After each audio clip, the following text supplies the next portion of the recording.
কি নিষ্ঠুর এই পৃথিবী, ভেবে দেখেছেন কি একবারও কি ভেবে দেখেছেন এই পৃথিবী কত নিষ্ঠুর? এই সন্তান সন্ততি সব একটি মোহ, একটি মায়া, একটি মহব্বত, একটি প্রতারণা। যে বউয়ের জন্য হারাম ইনকাম করেছেন, যে সন্তানদের জন্য হারাম ইনকাম করেছেন, জান দিলেন, রক্ত দিলেন, জীবন দিলেন, সারা রাত কষ্ট করেছেন, দৌড়দৌড়ি করেছেন, যখন মরে গেলেন, যে বাচ্চাটা আপনি কোলে না নিলে কলিজা ঠান্ডা হয় না, সেই বাচ্চা বলবে, মাকে বলবে, মা বাপের লাশ যে রুমে আছে আমার সেখানে নিও না, আমার ভয় করে। ঠিক কিনা? স্ত্রীও আরো দুই একজন লোক না হলে লাশের ঘরে থাকতে পারবে না, তারও ভয় করবে। থাকলে বড় জোর মা থাকতে পারে, বাপ থাকতে পারে। যাকে বিবাহ করার পর অনেক সন্তান আছে, মা বাপকে চোখে দেখতে পারে না, বউর কথা মতো মায়ের সাথে কথা বলা বন্ধ করে দেয়। হয়তো কুমিল্লা এরকম নাও থাকতে পারে। বউ তো নালিশ করছে, মার সাথে কথা কয় না, আবার বলে এই বুড়িটা মরে না কেন? নাউজুবিল্লাহ, নাউজুবিল্লাহ। বুড়িটারে মরার কথা বলতেছো তুমি? তোমার ছোট্টবেলায় যখন তোমার টাইফয়েড হয়েছিল, অসুখ করেছিল, গরিব বাবা, বাড়িতে ল্যাপ নাই, খাতা নাই, তোষক নাই, সেই জায়গায় মা তার কাপড় বিছায় দিয়া বুকের উপরে নিজের শরীরের উষ্ণতা দিয়া বাঁচায় রাখার চেষ্টা করেছে, নিজে না খেয়ে খাওয়াইছে, অসুখ সারে না। মা ওই মুমূর্ষ বাচ্চার সেরানে তার মাথার কাছে বসে তাহাজ্জুদের নামাজ পড়ে কোরআন শরীফ তেলাওয়াত করে, চোখ দিয়া পানি পড়ে, আর বলতে তাকে, রব্বুল আলামিন আমার জীবনটারে দিয়ে আমার কলিজার টুকরা সন্তানটারে বাঁচাইয়া দাও। যেই মা নিজের জীবন দিয়া সন্তান বাঁচাইতে চাইলো, সেই সন্তান আজকে বউ পাইয়া মাকে ভুলে যায়, মায়ের সাথে খারাপ ব্যবহার করে। আল্লাহ রাব্বুল আলামিন বলেছেন, মা বাবার সঙ্গে খারাপ ব্যবহার করো না, ভালোবাসায় কথা বলো। ওয়াকুল লাহুমা কাওলান কারীমা, সম্মান সূচক কথা বলো। মা বাবার জন্য দোয়া করো আমার কাছে। কে বলতেছেন?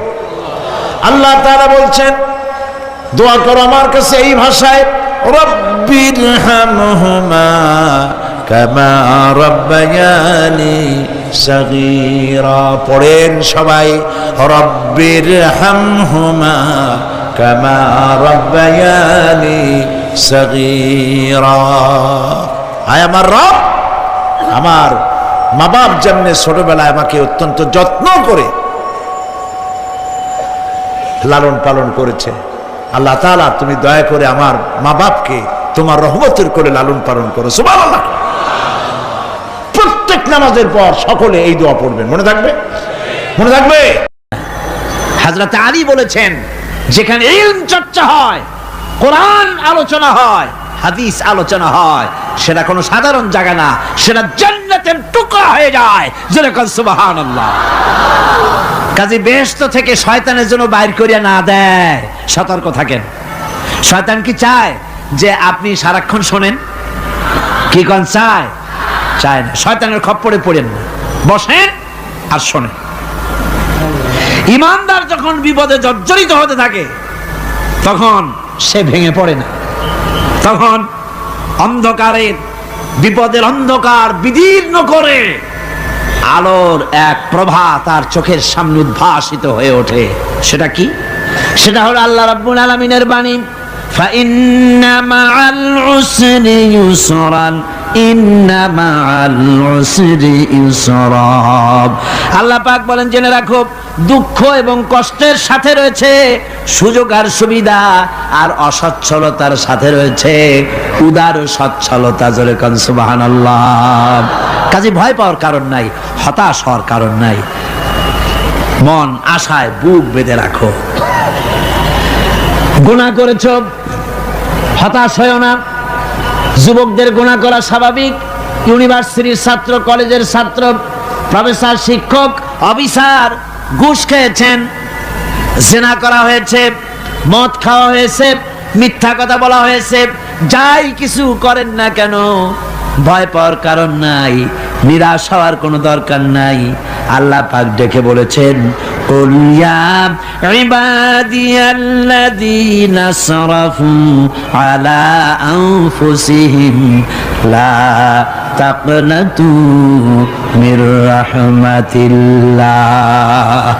আরে আমার আল্লাহর মতো এত ভালো আর কেউ আছে? এত দরদ আর কারো আছে? আমার আল্লাহ বলেন, ও নবী আপনি শুনায় দেন, হে আল্লাহর বান্দারা, তোমরা যারা নিজেদের উপরে বাড়াবাড়ি করেছো, নিজেদের উপরে জুলুম করেছো, অত্যাচার করেছো, আমি আল্লাহর রহমত থেকে নিরাশ হয়ে যেও না।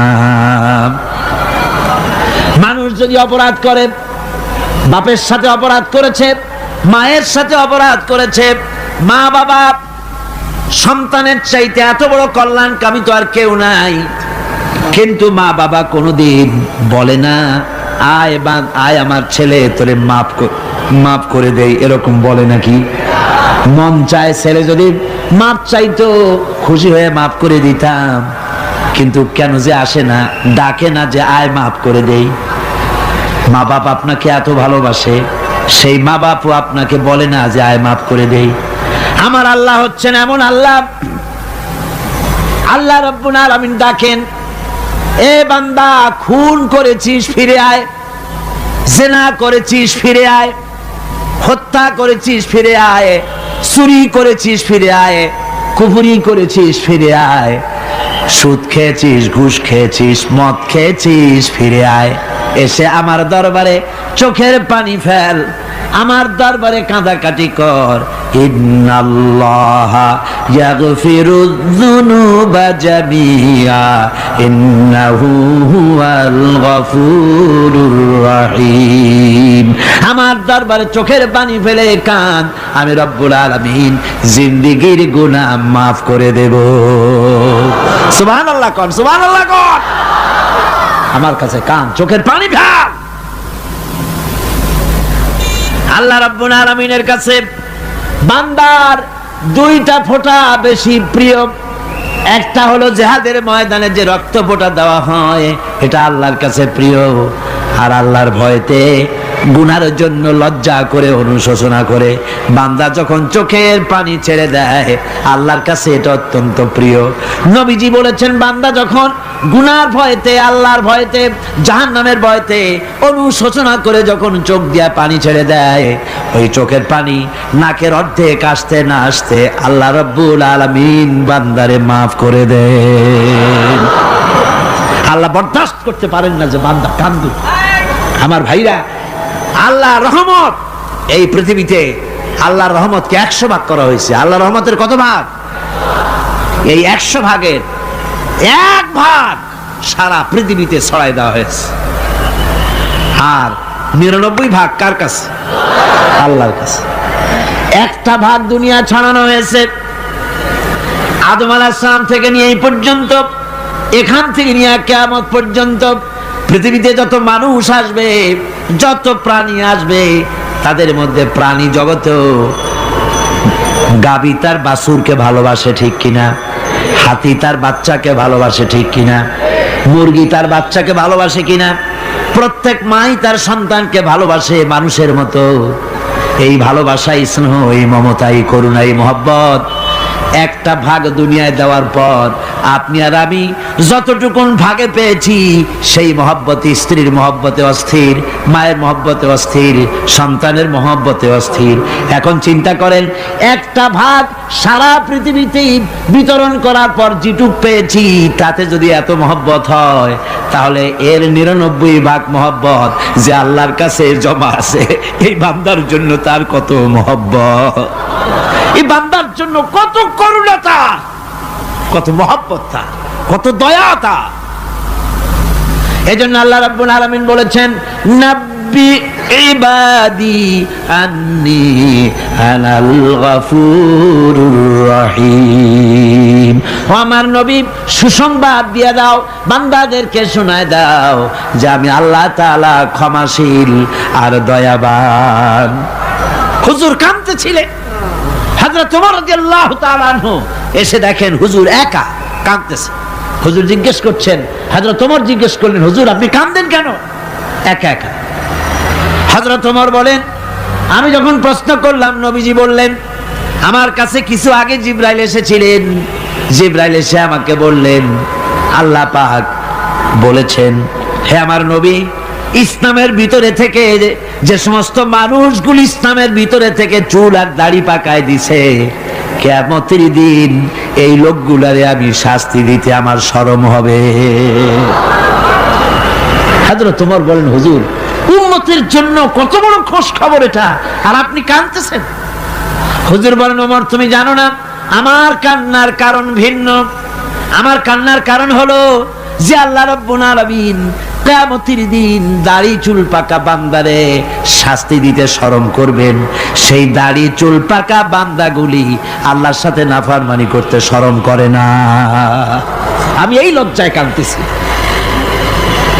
ভাইরা, হুজুর আল্লাহ পাক বলেন, ও আমার নবী, রাতের আধারে যখন একটা বুড়া আমার দরবারে হাত উঁচু করে, একটা বুড়া মানুষ রাতের আধারে যখন আমার দরবারে হাত উঁচু করে আর যখন বলতে থাকে, রব্বুল আলামিন আমার পেছনের জীবনটা বড় খারাপ করেছি, এমন কোন কাজ জীবনে করি নাই যা তোমার কাছে কিছু দাবি করতে পারি, সব রকমের নাফরমানি করেছি, আজ আমি বুড়া হয়ে গেছি, কামাই করতে পারি না, ছেলে আমাকে চোখে দেখতে পারে না, পুত্রবধূ আমাকে ঘরে জায়গা দেয় না, আমার স্ত্রী আমাকে দেখতে পারে না, রোজগার করতে পারি না, হাঁটতে পারি না, চলতে পারি না, সবার কাছে আমি তিতা হয়ে গেছি, আমি দাঁড়াতে পারি না, কোমরে ব্যথা পাই, হাঁটুতে ব্যথা পাই, চলতে পারি না, কানে শুনতে পাই না, চোখে দেখতে পারি না, আর তোমার কাছে কিছু চাইয়া নেব এমন ভালো কাজও করি নাই।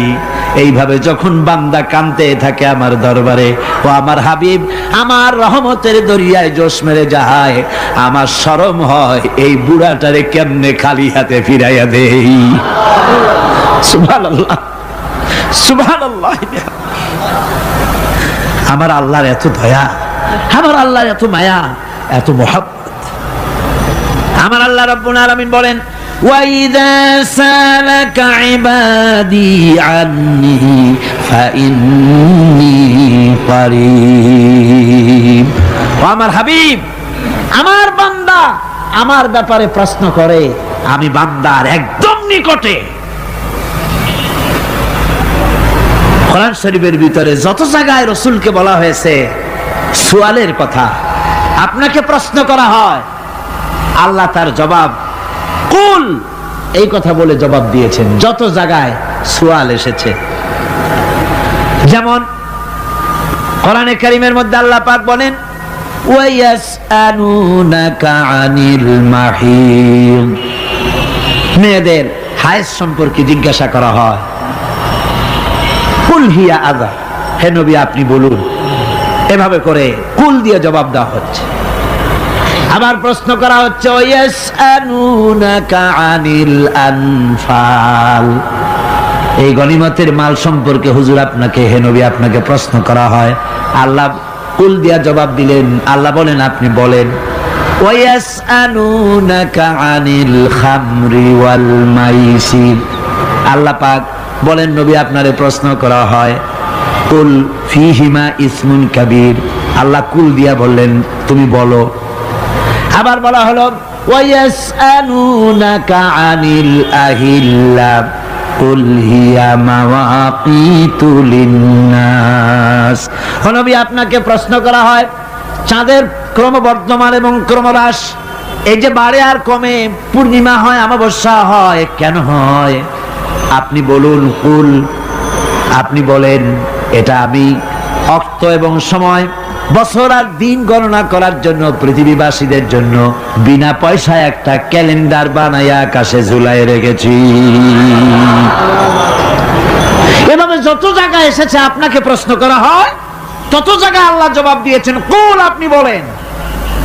গোটা কোরআন শরীফের ভিতরে এই একটি মাত্র জায়গা যেখানে বলা হয়েছে আপনাকে প্রশ্ন করা হয়, আল্লাহ এখানে বলতে পারতেন কুল আপনি বলেন, আল্লাহ তোমাদের নিকটবর্তী, এভাবে জবাব হয় নাই।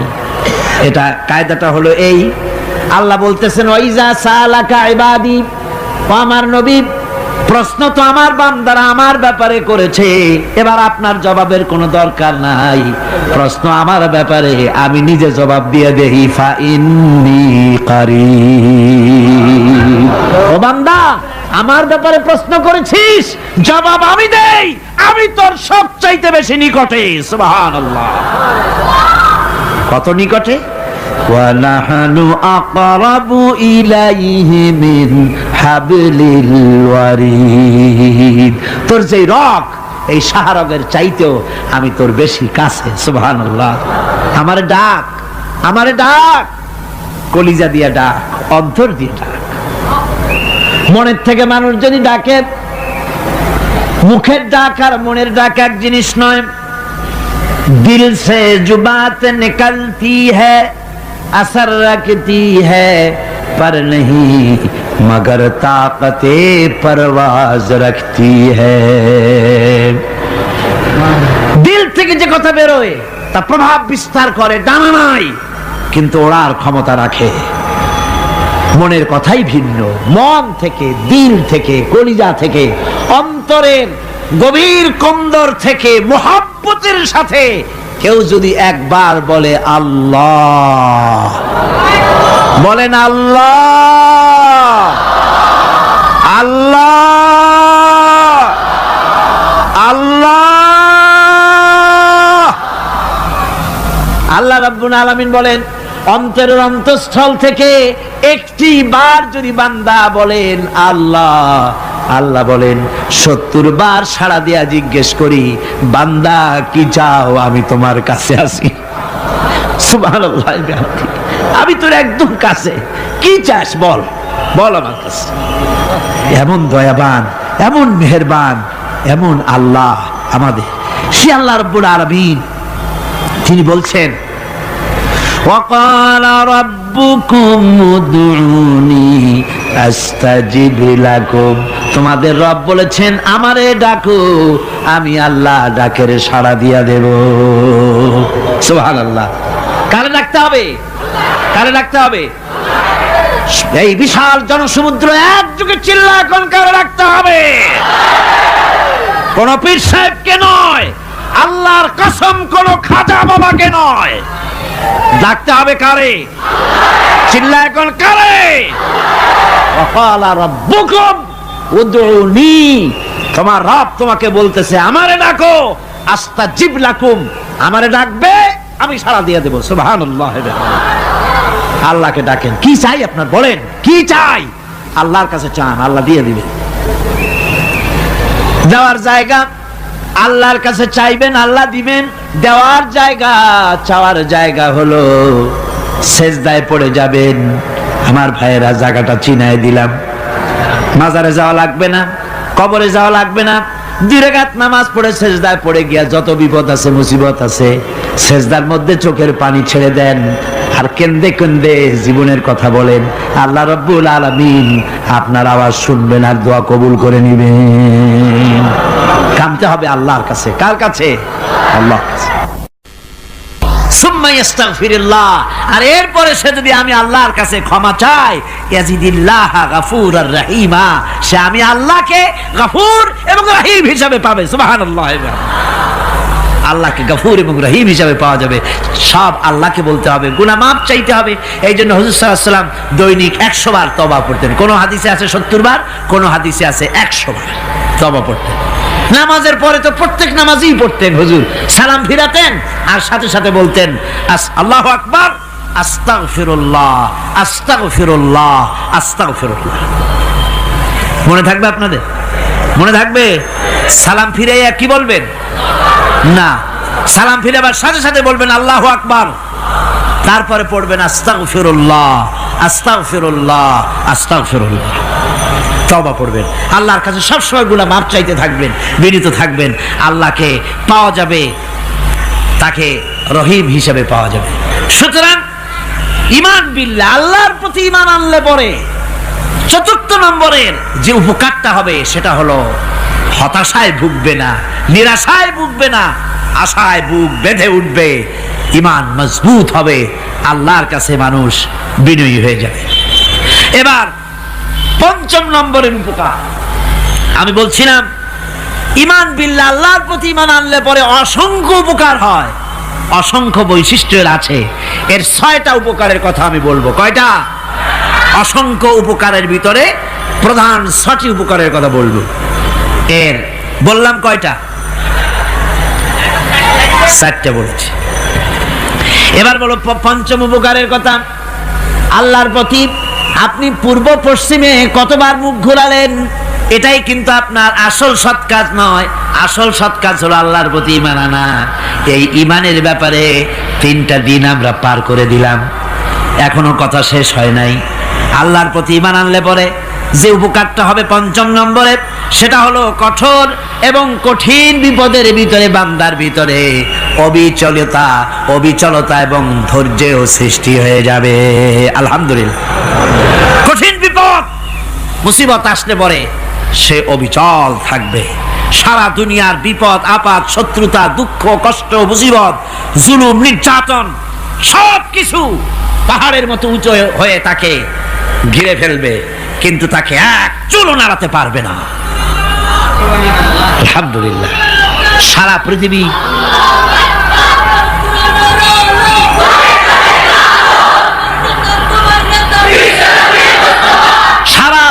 একদিকে আর সে একা একদিকে থাকবে। বিরোধিতা তো হবেই, বিপদ তো আসবেই। কবি বলতেছেন সাথে জাকা রহা হ্যায় अज़ल से ता इमरोज, सते जाका रहा है अज़ल से ता इमरोज, चरागे मुस्तफावी से शरारे बुलहबीस। সে আবহমান কাল থেকে শুরু করে মুস্তাফা সাল্লাল্লাহু আলাইহি ওয়াসাল্লামের দীপ শিখার সাথে আবু জাহেল, আবু লাহাবের অগ্নিস্ফুলিঙ্গের টক্কর লেগেই আছে। রাসূলুল্লাহর আল্লাহর দেওয়া এই বিধান, এই দ্বীনের বাতিটা টিম টিম করে চলেছে। আর গোরকি টর্নেডো হাজার হাজার মাইল বেগে হেরিকেন এসেছে, গোরকি এসেছে, টর্নেডো এসেছে, টাইফুন এসেছে, কিন্তু এই আলো নিবাইতে পারে নাই। সুবহানাল্লাহ। এই আলো নিবাতে পারে নাই। এই শত্রুতা চিরকালের, নিবাতে পারবে না। কারণ হচ্ছে আল্লাহ রাব্বুল আলামিন বলেছেন يريدون ليطفئوا نور الله بأفواههم والله متم نوره ولو كره الكافرون। ওরা চায় মুখের ফু দিয়ে আমার আলোকে নিভিয়ে দেবে, কিন্তু আমি আমার আলোকে পূর্ণতা দান করব, তাতে কাফের বেঈমানদের কলজায় যত জ্বালা যন্ত্রণা হোক আমার দ্বীন কেউ মিটাই দিতে পারবে না। সুবহানাল্লাহ। সুতরাং বিপদে অবিচলতা আসবে, সে অটল হবে, মজবুত হবে। কোরআনে কারীম বলতেছে ওয়া কাযালিকা জাআলনা লিকুল্লি নাবিয়্যিন আদুওয়াম মিনাল মুজরিমিন। এই পৃথিবীতে এমনি করে আমি সকল নবীদের শত্রু বানিয়েছি, সব পাপিষ্ঠ অপরাধীদেরকে। নবীদের সাথে বিরোধিতা করেছে কারা? পাপিষ্ঠরা, অপরাধীরা। আজও খুঁজে দেখেন, আজও ইসলামী আন্দোলনের বিরোধিতা যারা করে সবগুলি কি? পাপিষ্ঠ। সত্য কি না কর? ইসলামী আন্দোলনের বিরোধিতা যারা করে হিসাব করে, চোখ দিয়ে তাকায় দেখেন, খুঁজে দেখেন তাদের নামগুলি। মদখোর, জিনাকার, বদমাশ, চোর, হাইজাকার, বেনামাজি, লুটেরা, মিথ্যাবাদী, সবচাইতে সমাজের নিকৃষ্ট লোকগুলি ইসলামের বিরুদ্ধে করে।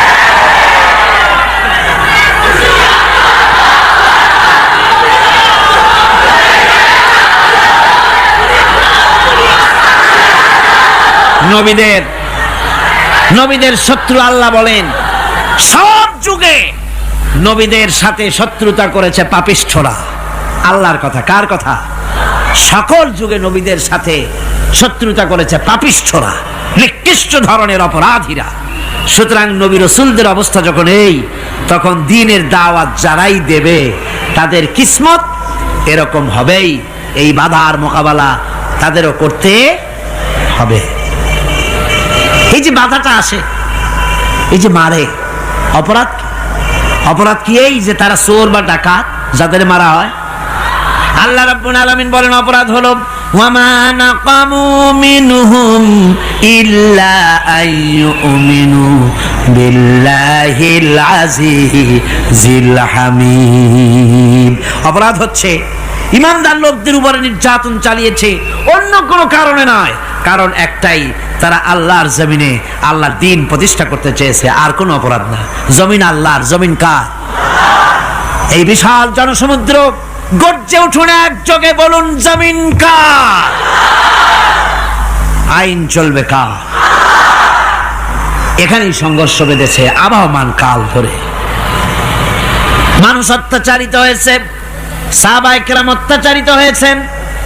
বুখারী শরীফের হাদিসে এসেছে রাসূল করিম সাল্লাল্লাহু আলাইহি ওয়াসাল্লামের কাছে হযরতে খাব্বাব গিয়ে উপস্থিত হয়েছিলেন। হযরতে খাব্বাব বলেন, হাদিসটা এভাবে লেখা হয়েছে বুখারীতে, ওয়ান খাব্বাব বিন আল-আরিদ রাদিয়াল্লাহু তাআলা আনহু قال شكونا إلى رسول الله صلى الله عليه وسلم وهو متوسد بردة له في ظل الكعبة।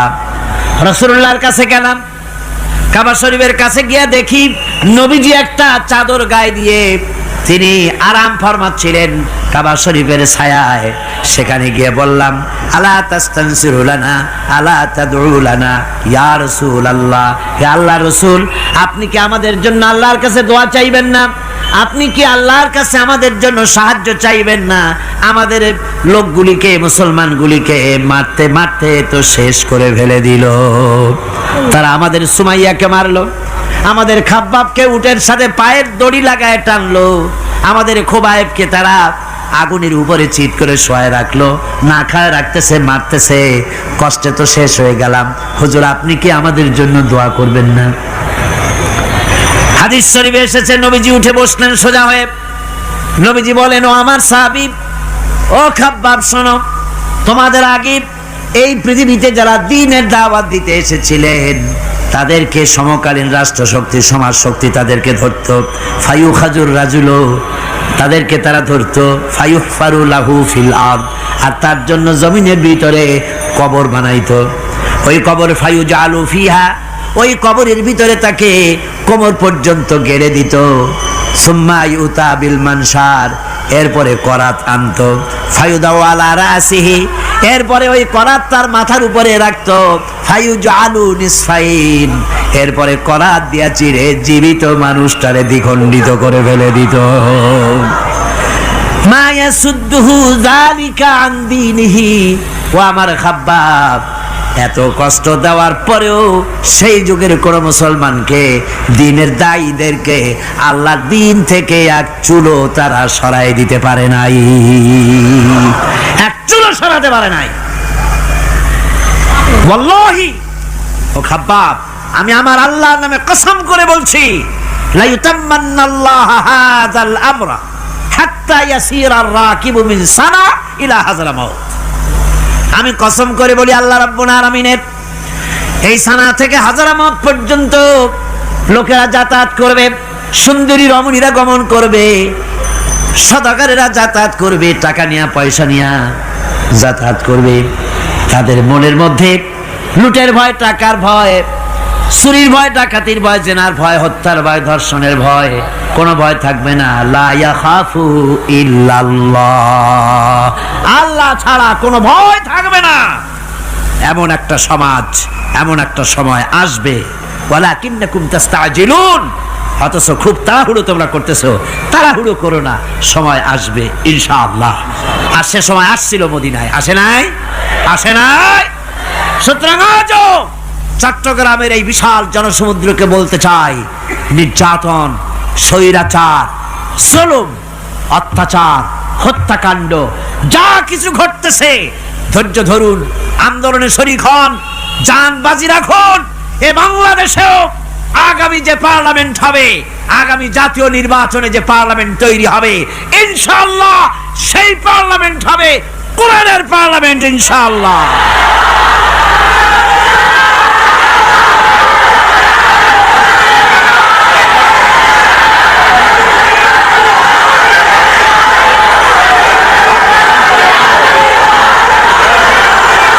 আমার ভাইয়েরা, আমার বন্ধুগণ, কঠিন বিপদে অবিচলতা এবং ধৈর্যের দৃষ্টান্ত রেখে গেছেন আম্বিয়া আলাইহিমুস সালাম। সুবহানাল্লাহ। কঠিন বিপদে অবিচলতা, দৃঢ়তা, ধৈর্য কারে বলে, তার দৃষ্টান্ত কারা রেখেছেন? আম্বিয়া আলাইহিমুস সালাম। ওনারাই আমাদের আদর্শ, নবীরাই আদর্শ। সাহাবায়ে কেরাম রিদওয়ানুল্লাহ তাআলা আলাইহিম আজমাইন আমাদের আদর্শ। ভাইরা আমার, মুসা আলাইহিস সালামকে ফেরাউন যখন ঘিরে ফেলে দিল, কোরআনের সব কথা গল্প গুজবার ইতিহাসের জন্য লেখা হয় নাই। কোরআনের মধ্যে যা লেখা হয়েছে সব বান্দাদের উপদেশের জন্য, যাতে করে লোকেরা চিরটা কাল এর থেকে উপদেশ নিয়ে নিজেদের তৈরি করতে পারে। জোরে বলেন সুবহানাল্লাহ। মুসা আলাইহিস সালামের কথা আল্লাহ বলেন, ফেরাউন তাকে ঘিরে ফেলে দিল, পালাবার রাস্তা নাই। ফালাম্মা تراءى الجمعان قال أصحاب موسى إنا لمدركون। মুসা আলাইহিস সালামের উম্মতরা বললেন, হে মুসা, পাকড়াও হয়ে গেছি, পালাবার রাস্তা নাই। তিন দিক থেকে আমাদেরকে ঘেরাও করেছে ফেরাউনের শক্তি। সামনে কি? দরিয়া, আর তিন দিকে কি? ঘেরাও আন্দোলন। হযরতে মুসা আলাইহিস সালামের কাছে উম্মতরা বললেন, পালাবার তো কোনো পথ নাই, এখন উপায়টা কি? আমাদের তো আর উপায় নাই। মুসা আলাইহিস সালাম দেখেন বিপদে পড়ে গেছেন, কিন্তু ধৈর্য হারান নাই, ভয় পান নাই। ভয় পাইছিলেন? ভয় পেয়েছেন?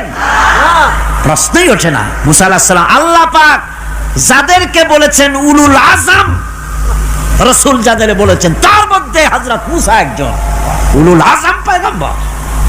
চারটিখানি কথা না, আল্লাহ কথা বলছেন তার সাথে, কালিমুল্লাহ তিনি। সুবহানাল্লাহ। মুসা আলাইহিস সালাম শোনালেন, কাল্লা ইন্না মাইয়া রাব্বি সায়াহদিন। কখনো নয়, আমার উম্মতেরা ভয় পেও না, আমার রব অবশ্যই আমাকে পথ দেখাবেন। সুবহানাল্লাহ। তিন দিক থেকে শত্রু, একদিকে দরিয়া, পালাবার কোন রাস্তা নাই। সেখানে দৃঢ়তার সাথে তিনি বলছেন, অবশ্যই আমার আল্লাহ আমারে পথ দেখাবে। সুবহানাল্লাহ। নবীরা এই দৃঢ়তা দেখিয়েছেন, অবিচলতা দেখাইছেন। আল্লাহ পাক মুসা আলাইহিস সালাম যখন এই দৃঢ়তা দেখালেন, এই অবিচলতা দেখালেন, সঙ্গে সঙ্গে জিবরাইল এসে হাজির হয়ে গেলেন। আল্লাহ পাক বলেন, ফাআওহাইনা ইলা মূসা আন আদরিব বিআসাকাল বাহরা ফানফালাকা ফাকানা কুল্লু ফিরকিন কাত্তাউদিল আযীম। মূসা আলাইহিস সালামকে আমি ওহী নাজিল করলাম, তাকে বললাম হাতে যে লাঠি আছে, এই লাঠি দিয়ে আঘাত করো দরিয়ার উপরে। দরিয়ার উপরে আঘাত করলেন, একটা রাস্তা হয় নাই, 12টা রাস্তা তৈরি হয়ে গেল, আর দেওয়ালগুলা পাহাড়ের মতো উঁচা হয়ে গেল। দরিয়ার ভিতরে পাহাড়ের মতো উঁচা, মজবুত 12টা রাস্তা। এবার মুসা আলাইহিস সালাম তার দলবল নিয়ে চললেন। আল্লাহ রাব্বুল আলামিন বলেন, ওয়া আনজাইনা মূসা ওয়া মান মাআহু আজমাইন। মুসা এবং তার সাথী সঙ্গীদেরকে আমি পার করে দিলাম। মুসা আলাইহিস সালাম এবং তার সাথী সঙ্গী নিয়ে যখন দরিয়ার মাঝখানে আসছে, ফেরাউন তার দলবল নিয়ে এসে গেছে। আসে দেখে নদীর মধ্যে রাস্তা। বাবা, খুব তো কায়দা। ও মনে করছে ওর বাজানের তৈরি করা ডিস্ট্রিক্ট বোর্ডের রাস্তা। ওর লোকজন নিয়ে নেমে গেছে দরিয়ার ভিতরে, ও আসছে মাঝখানে, মুসা আলাইহিস সালাম চলে গেছেন ওপার, দরিয়া পার। মাঝখানে যখন এসে গেল, আল্লাহ রাব্বুল আলামিন পানিকে অর্ডার করলেন কুন। আল্লাহর তো বটন টেপা লাগে না, মুখ দিয়া কোনো হুকুম করা লাগে না, শুধু বলেন কুন। যে ব্যাপারে কুন বলেন ফায়াকুন, সাথে সাথে হয়ে যায়। আল্লাহ বললেন কুন, আর অমনি রাস্তা বন্ধ হয়ে গেল। এবার তুফান শুরু হয়েছে নদীতে, ঢেউয়ের উপরে ঢেউ, মৌজুন কাল জিবাল, পাহাড়ের মতো উঁচু হয়ে হয়ে ঢেউ আসতেছে। দলবল ঘোড়া আর অস্ত্রপাতি যা ছিল সব মরিয়া শেষ। এবার ফেরাউন একা উপরে ওঠে আর নিচে নামে, পানি খেতে খেতে পেটের কাম সারা। জনমের খাওয়া খাইছে পানি, এখন জান যায়, বাঁচবার আর উপায় নাই, বাঁচবার আর উপায় নাই। ফেরাউন তার নিজের জীবন সম্পর্কে হতাশ হয়ে গেল। এবার ফেরাউন বলতেছে, আমানতু আন্নাহু লা ইলাহা ইল্লাল্লাযী আমানাত বিহি বানু ইসরাঈল। আমি ঈমান আনলাম, আমি ঈমান আনলাম আল্লাহ ছাড়া কোনো ইলাহা নাই। ওই আল্লাহর উপর ঈমান আনলাম যে আল্লাহর উপর ঈমান এনেছে বনি ইসরাঈলেরা। আল্লাহ যাতে ঠিক পায় যে কোন আল্লাহর উপর ঈমান আনছে। বনি ইসরাঈলের আল্লাহর উপর ঈমান আনলাম। আল্লাহ এই তো মুসলমান হয়ে গেছি, এরপরও আমারে সুবাও কেন? আল্লাহ রাব্বুল আলামিন জবাবে বলেন, আল আন, এখন ওয়াকাদ আসাইতা ক্বাবলু ওয়া কুনতা মিনাল মুফসিদিন। এখন ঈমান আনার কথা বলছো, অথচ যুগের পর যুগ, বছরের পর বছর ধরে আমার মানুষের উপরে মন গড়া আইন চালায়েছো, আমার পয়গম্বরের সাথে বেয়াদবি করেছো। আজ তোমাকে আমি ছাড়ছি না, তোমাকে আজকে ছেড়ে দেব না, আমি তোমাকে মারব। আর সমস্ত প্রাণীগুলিকে, স্থলচর প্রাণীগুলিকে আল্লাহ পাক অর্ডার দিয়া দিলেন,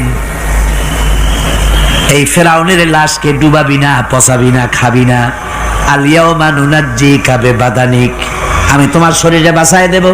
পোকে খাবে না, পানিতে পচবে না, মাছে খাবে না, কুমিরে খাবে না, দুনিয়ার কোনো পশুতে খাবে না। আমি তোরে শুটকি বানাইয়া রাখবো, যাতে করে দুনিয়ার সমস্ত ফেরাউন যত যুগে যুগে আসে তোরে দেখে যেন হেদায়েত নিতে পারে। ফেরাউনকে আল্লাহ শুটকি বানায় রাখছে। আমি ফেরাউনদের লাশ দেখেছি ব্রিটিশ মিউজিয়ামে। ফেরাউন তো একটা না, অনেকগুলা। আসলটারে অবশ্য দেখিনি। ব্রিটিশ মিউজিয়ামে ওই ফেরাউনগুলার লাশ যখন অসুবিধা হয়, মমিগুলি, তখন ইংল্যান্ডে নিয়ে যায় চিকিৎসা করাবার জন্য। চোখ টোক আছে গর্তের ভিতরে, তারপরে চামড়া টামড়া হাড়ের সাথে মিশানো, ওইভাবে চেহারা দেখলে মনে হয় যে সত্যি ফেরাউন এগুলা। আর ব্রিটিশের কাম মিশর থেকে না আনছে এমন কোনো জিনিস নাই। আমি সেখানে এক বক্তৃতা বলছিলাম, আপনারা এদের এখন সভ্য, এদের এখন ভদ্র, এরা হলো ইন্টারন্যাশনাল চোর। ওরা সারা দুনিয়া চুরি করেছে। লন্ডনে বক্তৃতা করেছি, সারাটা দুনিয়া চুরি করছে, আমাদের দেশকে শোষণ করেছে। এই বিশাল ভূভাগকে শোষণ করে ইংল্যান্ডের দ্বীপটাকে তারা সাজাইছে।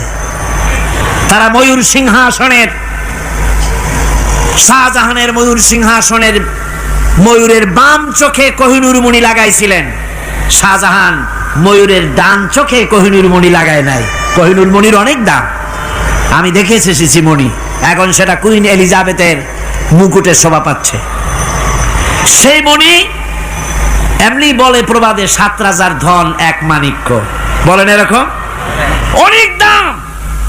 শাহজাহান দেখালেন, আমি মুসলমান, আমার কাছে এটার দাম নাই, এই জন্য ময়ূরের ডান চোখে লাগালাম না, বাম চোখে লাগাই দিলাম। এইটারে চুরি করছে।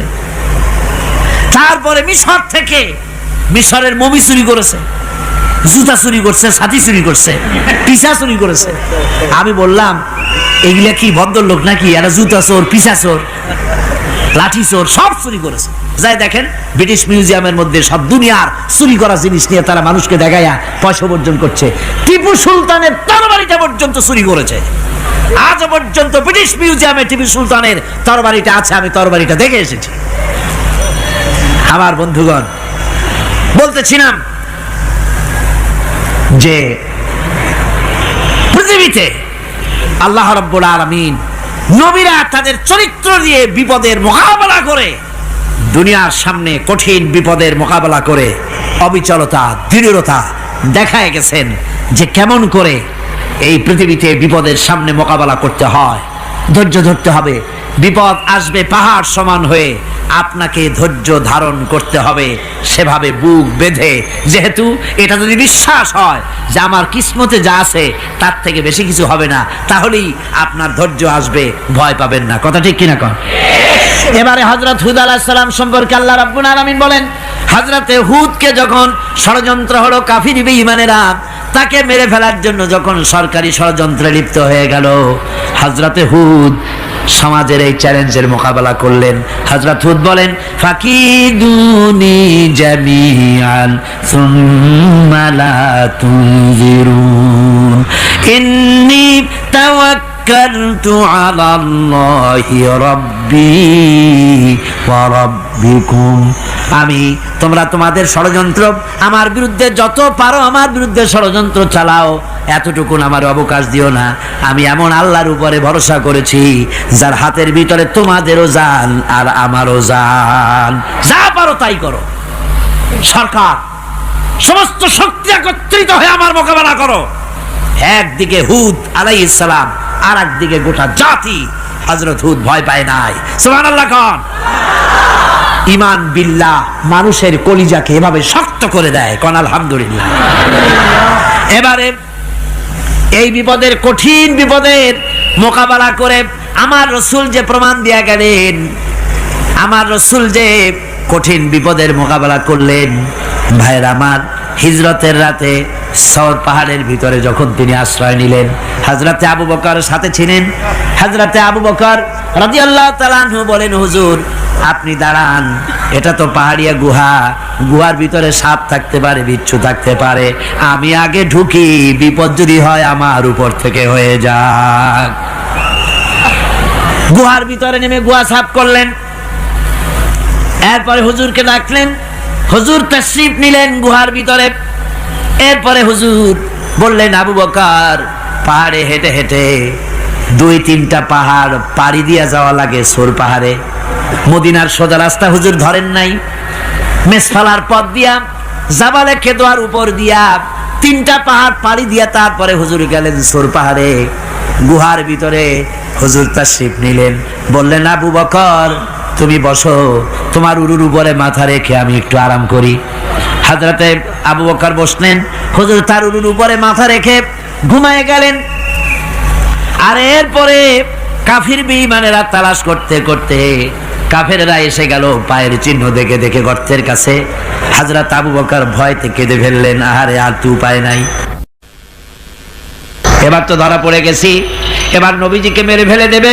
নবীর মহব্বতে, নিজের মহব্বতে নয়, নবীর মহব্বতে কাঁদতেছিলেন। হুজুর বলেন, হুজুরের ঘুম ভেঙে গেল। বলো আবু বকর কাঁদো কেন? ছেলের কথা, মেয়ের কথা, বিবির কথা, বাড়ির কথা মনে পড়লো নাকি? হযরত আবু বকর বলেন, ইয়া রাসূলুল্লাহ, আল্লাহর কসম করে বলি, যেদিন ঈমান এনেছি এই কলিজার ভিতরে মা বাপ, স্ত্রী, পুত্র, পরিজন, এমনকি আমার নিজের জীবনের চাইতে আপনারে বেশি ভালোবাসি। তা কাঁদো কেন? কাঁদো কেন? হযরত আবু বকর বলেন, হুজুর ধরা পড়ে গেছি, কাফেররা এসে গেছে গর্তের কাছে, তাকালি আমাদের দেখতে পাবে, আমরা তো মাইনরিটি, ওরা তো মেজরিটি, আমরা তো ধরে মারি ফেলাই দেবে, আপনাকে মেরে ফেলে দেবে, এই জন্য কাঁদি। আল্লাহ রাব্বুল আলামিন, হুজুর তখন কি দৃঢ়তা, কি অবিচলতা, কি ধৈর্যের পাহাড় সম মনোবৃত্তি তখন দেখালেন। আল্লাহ কোরআন শরীফে চিরকাল যাতে মানুষেরা হেদায়েত নিতে পারে সেজন্য হুজুরের কথা উঠায় দিলেন কোরআনে। আল্লাহ পাক বলেন, ইযহুমা ফিল গার ইয ইয়াকুলু লিসাহিবিহি লা তাহজান ইন্নাল্লাহা মা'ানা। ও বন্ধু, ভয় পেও না, আল্লাহ আমাদের সাথে আছেন। সুবহানাল্লাহ গো, আল্লাহ আমাদের সাথে আছেন। আমরা মাইনরিটি নই, আমরাই মেজরিটি। আল্লাহ আছে আমার সাথে, ভয় পাওয়ার কোনো কারণ নাই। সুবহানাল্লাহ। আল্লাহ পাক বলেন, فأنزل الله سكينته عليه وأيده بجنود لم تروها। আমি এদের অন্তরের ভিতরে আমি শান্তি নাজিল করে দিলাম, প্রশান্তি দিয়া দিলাম, আর আমি সাহায্য করলাম, আর এমন সব সৈন্য পাঠায় দিলাম যে সৈন্যগুলি তোমরা দেখতে পাও নাই। সুবহানাল্লাহ ওয়া বিহামদিহি। ভাইরা আমার, রাসূল করিম সাল্লাল্লাহু আলাইহি সাল্লাম এই বিপদের মাঝে, চরম বিপদের মাঝে অবিচলতা, দৃঢ়তা, কঠিন আত্মনির্ভরতা দেখিয়েছেন। এগুলি হলো ঈমানের ৫ম নম্বরের উপকারিতা। আল্লাহর প্রতি ঈমান আনলে এভাবে পাহাড় সম ঈমান মজবুত হয়ে যায়। জেলের পরোয়া করি না, ফাঁসির পরোয়া করি না, শহীদ হওয়ার পরোয়া করি না, মেরে ফেলে দেবে, উড়ায় দেবে, হত্যা করবে, পরোয়া করি না। পরোয়া করি কেবলমাত্র কাকে? জোরে বলেন কারে? এইরকম মুসলমান হাজার হাজার লাখ লাখ দরকার নাই, ৩১৩ জন যথেষ্ট। কয়জন যথেষ্ট? ৩১৩ জন যথেষ্ট। বদরে যারা জান দিয়ে মাল দিয়ে দ্বীনকে প্রতিষ্ঠিত করেছিলেন, এরকম ৩১৩ জনই যথেষ্ট ছিল। আল্লাহর দ্বীনকে কায়েম করার জন্য যদি রক্ত দেওয়া লাগে, তাহলে এই বিশাল জনসমুদ্রকে প্রশ্ন করি, ভয় পাবেন? রক্ত দিতে পারবেন? যদি জেলে যাওয়া লাগে যেতে পারবেন? যদি শহীদ হতে হয় তাও কি পারবেন? এই দৃঢ়তা, এই অবিচলতা, এই ঈমান, এই ধৈর্য শিক্ষা দেয়, এই উপকার করে ঈমান বিল্লাহ। আল্লাহর প্রতি ঈমান আনলে এভাবে পাহাড়ের মতো শক্ত হয়ে যায় কলিজা। কোন আলহামদুলিল্লাহ। আমার বন্ধুগণ, এবার আমি বলবো সর্বশেষ উপকারের কথাটা বলি, মোনাজাত ছেড়ে দেব। কয়টার কথা বলছিলাম? উপকার ৬টা উপকারের কথা বলেছি। অনেকগুলি বৈশিষ্ট্য, অনেকগুলি উপকারের মধ্যে আল্লাহর প্রতি ঈমানের ৬টা উপকারের কথা ৫টা বলা হয়ে গেছে। এবার ৬ষ্ঠ নম্বর এবং শেষ নম্বর, এটা হচ্ছে আল্লাহর প্রতি ঈমান আনলে পরে তার দ্বারা সবচাইতে বেশি ফায়দা পায় সমাজ এবং রাষ্ট্র। কোন আলহামদুলিল্লাহ, কোন আলহামদুলিল্লাহ। আল্লাহর প্রতি ঈমানের দ্বারা নৈতিক সংশোধন হয় এবং রাষ্ট্র আর সমাজ সবচাইতে বেশি উপকৃত হয়। কারণ হলো ঈমানদার ব্যক্তি আল্লাহর প্রতি যে ঈমান এনেছে, তার মনের মধ্যে ধারণা এটা হয়, আমার কোনো কাজ তো গোপন থাকে না। ইন্নাল্লাহা লা ইয়াখফা আলাইহি শাইউন ফিল আরদি ওয়ালা ফিস সামা। আল্লাহর কাছে গোপন বলতে কিছু নাই, আকাশেও নাই, জমিনেও নাই, কোনো কিছু গোপন নাই। সুতরাং আমি যা করি সব আল্লাহ দেখেন এবং শোনেন। এমনকি মানুষ যে কল্পনা করে, সে কল্পনাও আল্লাহ টের পায় না, নাকি? টের পায় কিনা? ওয়াইন তুবদু মিন আনফুসিকুম আও তুখফুহু ইউহাসিবুকুম বিহিল্লাহ। মনের ভিতরে যে কল্পনা করো, আল্লাহ পাক বলেন এই কল্পনারও হিসাব আমি রব্বুল আলামিন তোমার কাছ থেকে নেব। ফায়ুআযযিবু মান ইয়াশাউ, যারে খুশি শাস্তি দেব, আর যারে খুশি আমি মাফ করে দেব। জোরে বলেন সুবহানাল্লাহ। ফায়াগফিরু লিমান ইয়াশা ওয়া ইউআযযিবু মান ইয়াশা, যারে খুশি মাফ করব, যারে খুশি শাস্তি দেব, কল্পনারও হিসাব নেব। এই কথা মুমিনের যদি জানা থাকে, তাহলে আর তার কোনো চিন্তা থাকে না, তার নৈতিক চরিত্র ভালো হয়ে যায়। কোন সুবহানাল্লাহ। মোনাজাতের কথা শুনে গতকাল বলছিলাম যে মোনাজাতের কথা শুনে যারা হাঁটে, আমি বুঝি না, আমার বুঝে আসে না যে এটা কেমন ধরনের নৈতিকতা। আপনি আপনার বিবেককে কি বুঝান? এই বিশাল জনসমুদ্র নিয়ে আল্লাহর কাছে হাত তুলবো, দোয়া করব, মোনাজাত করব, এই লোভ সম্বরণ করেন কি করে? আশ্চর্য কথা, আশ্চর্য কথা। আমার বন্ধুগণ, ঈমানদার লোক, আল্লাহর প্রতি ঈমান আসলে পরে সমাজ উপকৃত হয়, রাষ্ট্র উপকৃত হয়ে যায়। যেহেতু বান্দা জানে আমি দায়িত্বহীন কোনো কথা বলতে পারবো না, দায়িত্বহীন কোনো কাজ করতে পারবো না। আল্লাহ পাক বলেছেন মা ইয়ালফিযু মিন কাউলিন ইল্লা লাদাইহি রাকীবুন আতীদ। বান্দা এমন কোনো কথা বলে না যে কথা আমার ফেরেশতারা রেকর্ড করে না রাখে। কাজী মুমিন ব্যক্তি আল্লাহর ভয়তে দায়িত্বহীন কথা বলবে না। নির্বাচন আসতে পরে রাস্তা সোনা দিয়ে বান্দায় দেব, এই করব সেই করব, না খাইয়া কেউ মরবেন না। আসে না নির্বাচনের সময় সারাগালি বদনারা মঞ্চে দাঁড়িয়ে কত বড় বক্তৃতা করে, ভাইয়ের আমার বোনের আমার, এবার আমার বোতল মার্কা বাক্স, আপনারা আমাকে ভোট দিয়ে দেশ এবং জাতির আরেকবার 12:30 বাজাইবার সুযোগ দিন। এবার ক্ষমতায় গেলে কেউ না খাইয়া মরবেন না, কিন্তু কি খাইয়া মরবে তাও বলে না। এর মারফতি অর্থ হচ্ছে এই, ওরা যদি ক্ষমতায় যেতে পারে তাহলে বিষ খাইয়া হোক, গুলি খাইয়া হোক, কিছু না কিছু খেয়ে মরতে হবে। একেবারে খালি পেটে মরলে গ্যাস্ট্রিক হওয়ার সম্ভাবনা আছে। ঈমান বিল্লাহ যদি না থাকে, আল্লাহর ভয় যদি না থাকে, তাহলে দায়িত্বহীন কথা বলে। আর আল্লাহর ভয় যদি থাকে তাহলে নৈতিকতার সংশোধন হয়ে যায়, দায়িত্বপূর্ণ কথা বলে, মানুষকে ফাঁকি দেয় না। আমার বন্ধুগণ, আল্লাহ রাব্বুল আলামিন তার বান্দা যারা আল্লাহকে ভয় করে, সে ভয় করা বান্দাগুলির মনের মধ্যেই চিন্তা এসে যায়, আমি যেখানে থাকি না কেন আল্লাহ আমাকে দেখতেছেন, শুনতেছেন, রাতে হোক দিনে হোক, যেখানে আছি আল্লাহ আমারে দেখতেছেন। আল্লাহ পাক বলতেছেন ওয়া হুয়া মাআহুম ইজ ইউবাইতুনা মা লা ইয়ারদা মিনাল কাউলি ওয়া কানা আল্লাহু বিমা ইয়ামালুনা মুহীতা। আল্লাহ পাক বলেন আমি তো আমার বান্দার নিকটে তখনও থাকি যখন সে গোপনে গোপনে রাতের বেলায় আমার মর্জির খেলাফ পরামর্শ করে। আমার মর্জির খেলাফ পরামর্শ করতেছে রাত্রে, আমি তো তখনও কাছে থাকি, ওটা আমি শুনি। ঈমান যদি আসে তাহলে এই সব কাজ থেকে সে বিরত থাকে। সে যদি কম হয় সেখানেও আল্লাহ, বেশিও যদি হয় সেখানেও আল্লাহ। এমন কোন জায়গা আছে নাকি চিটাগংয়ে যেখানে আপনি একটা আকাম করবেন আর আল্লাহ টের পাবে না? কোন আছে নাকি? আচ্ছা চট্টগ্রামে না থাকুক, বাংলাদেশের কোন জায়গা আছে নাকি? পার্বত্য চট্টগ্রামে যত পাহাড় আছে, উঁচু নিচে জায়গা আছে, ওই জায়গায় বোধহয় আছে নাকি? সারা পৃথিবীতে আছে কোথাও? আল্লাহকে ফাঁকি দেওয়ার জায়গা কোথাও? সব স্পষ্ট। আল্লাহ কি ঘুমায় নাকি? ঘুমায়? তার কাছে দিনও যায় রাতও তাই, সমানে তিনি দেখতে পান, শুনতে পান, সবকিছু দেখতে পান, সবকিছু শুনতে পান। তাকে ফাঁকি দেওয়ার কোনো উপায় নেই। এই জন্য ৬ষ্ঠ নম্বরের উপকার যেটা হয় সেটা হলো সমাজ উপকৃত হয় ওই মানুষ দিয়ে যার মধ্যে ঈমান আছে। হযরত ওমর রাদিয়াল্লাহু তাআলা আনহু রাতের আধারে শেষ রাত্রে ঘুরতেছিলেন, দেখেন এক বাড়িতে কথা হচ্ছে, কথাবার্তার আওয়াজ পাওয়া যায়, মনে করলেন কোনো অসুখ বিসুখ নাকি।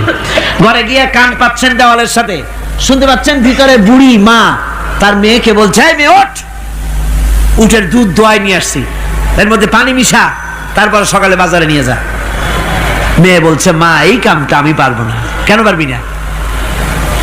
হযরত ওমর ফরমান জারি করেছেন, দুধে পানি মিশাতে নিষেধ করেছে, কাজে এই কাজটা আমি পারবো না। আরে বেটি, আমিরুল মুমিনিন দেখ এখন কোথায় যায়, ঘুমায় আছে, সে কি দেখতেছে নাকি যে পানি মিশাই নাকি মিশাই? মেয়ে বলতেছে মা আমিরুল মুমিনিনকে ফাঁকি দেওয়া যেতে পারে, তার পুলিশ বাহিনীকে ফাঁকি দেওয়া যেতে পারে, কিন্তু আল্লাহ রাব্বুল আলামিনের চোখকে ফাঁকি দেওয়া যাবে না। হযরত ওমর এই কথা শুনে বাড়ি চলে গেলেন আর নিজের ছেলেকে ডেকে বললেন ছেলে আমার, অমুক জায়গায় একটা বাড়ি আছে, সেখানে একটা যুবতী মেয়ে আছে, ওই মেয়েটার বিয়ে হয়েছে কিনা শোনো, যদি বিবাহ না হয়ে থাকে তুমি তোমার নিজের বিয়ের প্রস্তাব দাও। আমিরুল মুমিনিন এই মেয়েটা সুন্দরী কেমন, স্বাস্থ্য কেমন কিছুই দেখলেন না, দেখলেন তাকওয়া। কি দেখলেন? আল্লাহর ভয়। আল্লাহর ভয় যখন একটা জাতির মধ্যে আসে, পুলিশ লাগে না, পুলিশের কাজ কমে যায়। পুলিশ তো পাহারা দিতে দিতে অস্থির হয়ে যায়, সারা রাত দিন সমানে কষ্ট করতে হয় তাদের।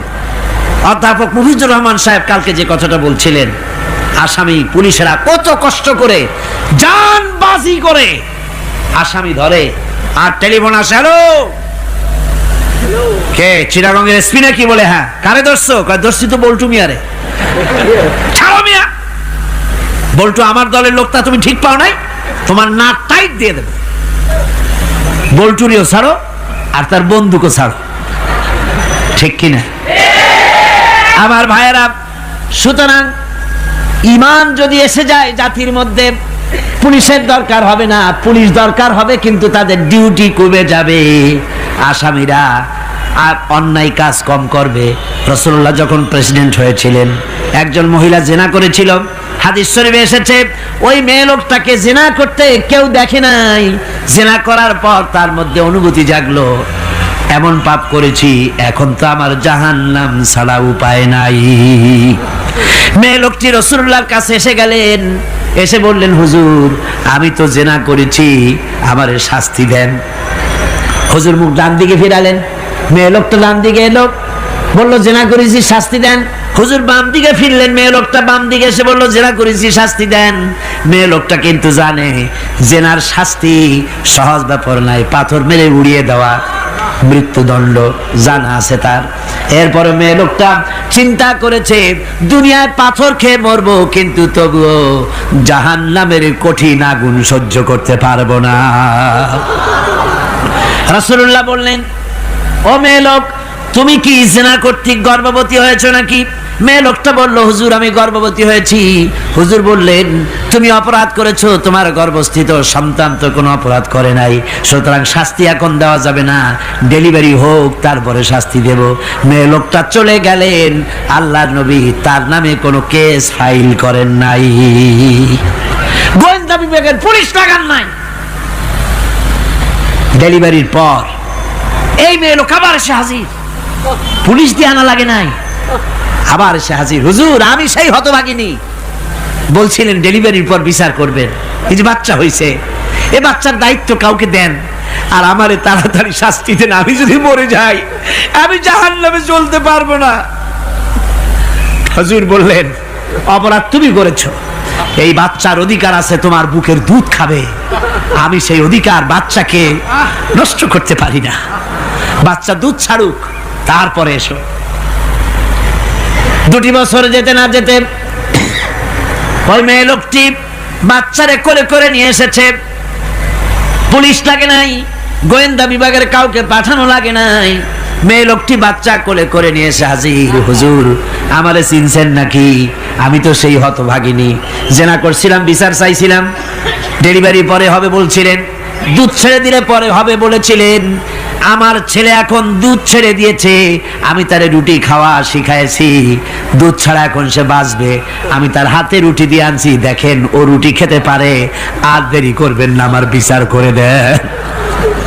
রাসূলুল্লাহ ছেলেটার দায়িত্ব কাউকে দিয়ে দিলেন, আর বললেন এই মহিলাটিকে নিয়ে যাও, বুক পর্যন্ত মাটির মধ্যে গেড়ে দিয়ে তারপরে রজম করো। মেয়ে লোকটিকে বুক পর্যন্ত গেড়ে দেওয়া হলো, চতুর্দিক থেকে পাথর মারা হচ্ছিল, পাথরে লেগে শরীরে রক্ত ছিটে এক সাহাবীর গায়ে লাগলো, সাহাবী তারে গালি দিয়েছিলেন। হুজুর শুনে বললেন, সাহাবী গালি দিও না, এই মেয়ে লোকের তওবা আল্লাহর কাছে এত কবুল হয়ে গেছে, যদি এই তওবাকে ভাগ করে দেওয়া হয় গোটা মদিনাবাসীর নাজাতের জন্য তা যথেষ্ট হয়ে যাবে। সুবহানাল্লাহ। পুলিশ লাগে নাই, এমন সমাজ কায়েম হয়, ঈমান বিল্লাহ, আল্লাহর প্রতি ঈমান যদি এসে যায়, জাতির যদি রক্তে রন্ধ্রে রগে রেশায় যদি ঈমান এসে যায়, তাহলে পুলিশ বিডিআর আর্মি আরামে ঘুমাবে, তাদের জন্য পরিশ্রম হবে না, কষ্ট হবে না, অপরাধ প্রবণতা কমে যাবে, মানুষের অশান্তি কমে যাবে, শান্তির বন্যা প্রবাহিত হয়ে যাবে। সুবহানাল্লাহি ওয়া বিহামদিহি। এই জন্য রাসূলুল্লাহ বলেছিলেন, খায়রুল কুরুনি কারনি, সর্বশ্রেষ্ঠ যুগ কার যুগ? জোরে বলেন না, সর্বশ্রেষ্ঠ যুগ কার যুগ? রাসূলুল্লাহর যুগ। জোরে কোন কার যুগ? রাসূলুল্লাহর যুগ। এই জন্য আমি আপনাদের খেদমত আরজ করতে চাই, ইসলাম এ ধরনের সীমারেখা ঠিক করে দিয়েছে, তিলকা হুদুদুল্লাহ ফালা তাতাদুহা, এ হলো আল্লাহর সীমারেখা, এই সীমারেখাকে ভঙ্গ করো না, লঙ্ঘন করো না, আল্লাহর উপরে ঈমান পরিপূর্ণরূপে আনো এবং এই ঈমানের উপরে ভিত্তি করে নিজেদের জীবনকে পরিচালিত করো। এই ঈমান যদি জাতির ভিতরে এসে যায়, তাহলে বৈষয়িক জীবনে, দুনিয়ার জীবনে সত্যিকারের যদি শান্তি পেতে চাই, আল্লাহর উপরে ঈমান আনতে হবে। ইহকাল পরকালে যদি নাজাত পেতে চাই, আল্লাহর উপরে ঈমান আনতে হবে। আর আমরা আমাদের চিন্তা ভাবনায়, ওঠায় বসায়, চলায় ফেরায়, সর্বত্র আল্লাহর উপরে পরিপূর্ণ মাত্রায় ঈমানটা যদি এসে যায়, তাহলেই শান্তি, তাহলেই মুক্তি। গোটা সমাজ শান্তি পাবে, আমরা দুনিয়ায় আরাম পাবো, কিয়ামতে জাহান্নাম থেকে মুক্তি পাবো। জোরে কোন আমিন। প্রিয় ভাই সব, হেদায়েত একটা ভিন্ন জিনিস। মুসলমানের ঘরে জন্মগ্রহণ করলেই মুসলমান হয় না, আবার কাফেরের ঘরে জন্মগ্রহণ করলেই কাফেরই থাকবে, তাও হয় না। দেখেন না, হযরতে ইব্রাহিম আলাইহিস সালামের পিতা ছিল মুশরিক, কাফের।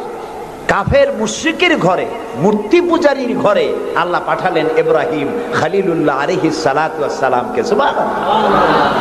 আবার নূহ আলাইহিস সালাম আল্লাহর পয়গম্বর, তার ছেলে হয়ে গেল কাফের। ঠিক না? এই জন্য হেদায়েত এটি আল্লাহর দান। হেদায়েতটা কার দান? এই জন্য আল্লাহ রাব্বুল আলামিন কোরআনে কারীমের মধ্যে আমাদেরকে শিখিয়ে দিয়েছেন, প্রতি রাকাতে আমরা যেন আল্লাহর কাছে হেদায়েত কামনা করি।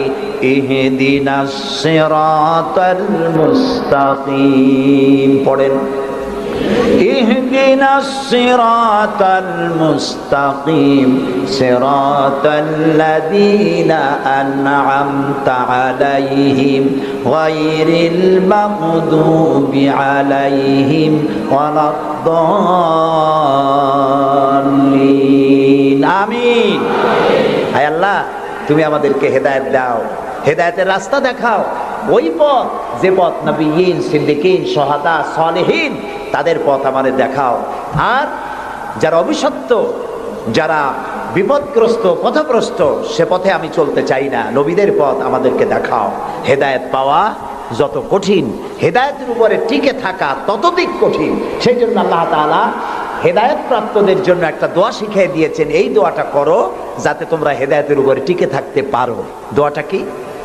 রব্বানা লা তুজিগ কুলুবানা বা'দা ইয হাদাইতানা ওয়া হাব লানা মিন লাদুনকা রাহমাতান ইন্নাকা আনতাল ওয়াহ্হাব।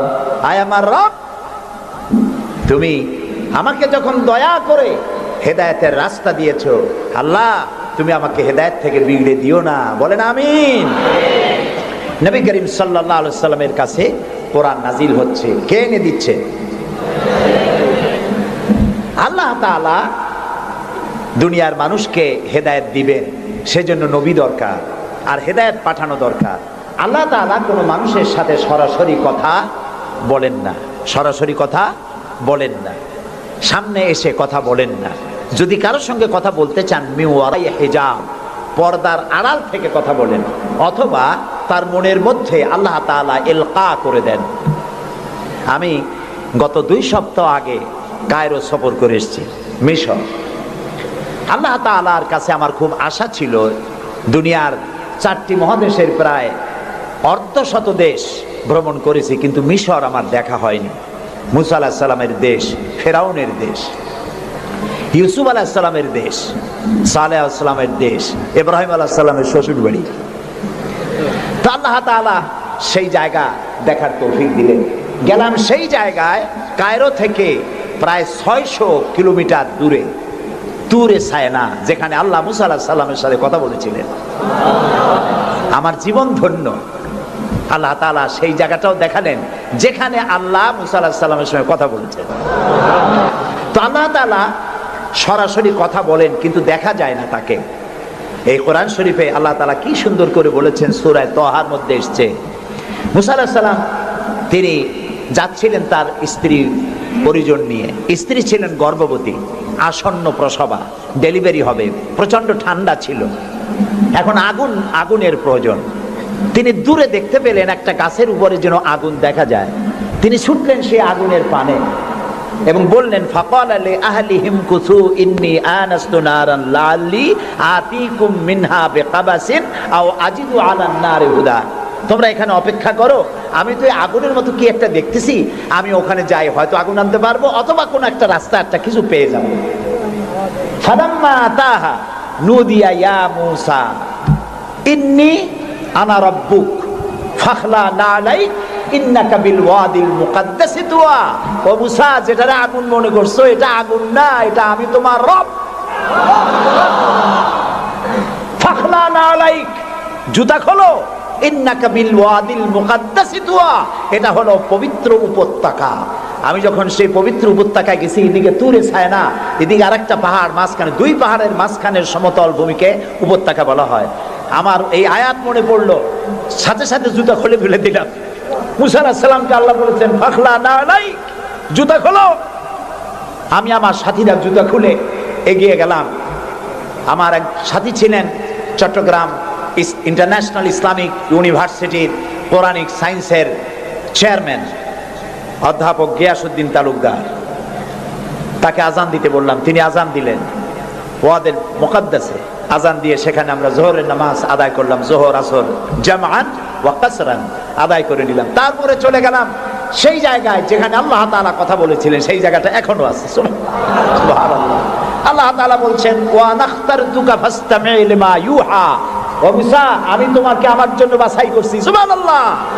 আমি তোমাকে আমার জন্য বাছাই করেছি, এখন তুমি শোনো আমি কি বলি। ইন্নানি আনাল্লাহ, আমি আল্লাহ। সুবহানাল্লাহ, সুবহানাল্লাহ। আমি আল্লাহ, লা ইলাহা ইল্লা আনা, আমি ছাড়া কোনো ইলাহ নাই। ফাবুদনি ওয়া আকিমিস সালাতা লিযিকরি, অতএব আমার ইবাদত করো আর আমার শরণার্থে নামাজ কায়েম করো। সুবহানাল্লাহ। ওইখানে দেখলাম দুইটা ধর্মীয় প্রতিষ্ঠান, একটা হলো মসজিদ আর একটা হলো গির্জা, একদম গায়ে গায়ে লাগানো। দুনিয়ার ইহুদি খ্রিস্টান আর মুসলমানেরা এক জায়গায় নামাজ পড়তেছে আর যার যার মতো ইবাদত করতেছে, কোনো ঝগড়া নাই। ইহুদিরাও যাচ্ছে আর খ্রিস্টানেরাও যাচ্ছে, মুসলমানেরাও যাচ্ছে। আমি সেখানে একটা বক্তব্য রাখলাম, বললাম দুনিয়ার ঐক্য, কোন রাজনৈতিক ঐক্যে পৃথিবীর মানুষকে ঐক্য বানাতে পারবে না। ইসলাম দিয়ে ঐক্য করা যাবে, এটাই হলো তার প্রমাণ। পৃথিবীর শ্রেষ্ঠ জাতি এই তিনটি, মুসলমান, খ্রিস্টান, ইহুদি। এই সেরা পৃথিবীতে রাজত্বকারী, ক্ষমতা বিস্তারকারী শক্তি মিলিত হয়েছে ওয়াদে মুকাদ্দাসে। এই তিন শক্তি একত্রে হয়ে আল্লাহর ইবাদত করতেছে, মারামারি নাই, কাটাকাটি নাই। সুতরাং ধর্মভিত্তিক ঐক্যই পৃথিবীকে শান্তির নিবাস বানাতে পারে। সেখান থেকে সে সফর কাহিনী অনেক লম্বা, আমি বই একটা লিখতেছি, আপনারা দোয়া করেন যেন সেটা বের করতে পারি। তারপরে চলে গেলাম মিউজিয়ামে, পিরামিড দেখলাম, নীল নদ দেখলাম, আল্লাহ দেখাইলেন। আমি যখন মিউজিয়ামে ঢুকেছি তখন আমাদের 70 পাউন্ড, মিশরীয় পাউন্ড, 70 পাউন্ড, 40 পাউন্ড টিকিট পারিচ। যখন ভিতরে ঢুকলাম তখন শয়তানকে দেখার জন্য আরো অতিরিক্ত 80 পাউন্ড দেওয়া লাগবে। তা আমি চিন্তা করলাম যে পয়সা খরচ করা অপচয় হবে না, কারণ আল্লাহ তাআলা বলেছেন কুল সিরু ফিল আরদ ফানজুরু কাইফা কানা আকিবাতুল মুকাজ্জিবিন। আল্লাহ তাআলা বলেছেন আমার জমিন ভ্রমণ করো আর মহাসত্যের অস্বীকারীদের কি পরিণতি করেছি তা দেখো আর তার দ্বারা শিক্ষা গ্রহণ করো। কাজে আল্লাহ দেখতে কইছে, শয়তান দেখা দরকার। ভিতরে ঢুকে দেখলাম গ্লাসের বক্স, সেখানে মিস্টার ফিরাউন চিতই শুয়ে আছে। হায় আল্লাহ, আল্লাহ শুটকি বানাই থুইছে, কাপড় দিয়ে জড়ানো, পাও দুইটা বাইর করা, হাত দুইটা বাইর করা, ঘাটটা এত বড় লম্বা, এরকম চিকুন, কল্লাটা আছে, একটা দাঁত আছে মুখে, হাতে পায়ে কিছু নখও আছে, মাথায় কিছু চুলও আছে। হাজার হাজার বছর আগের লাশ।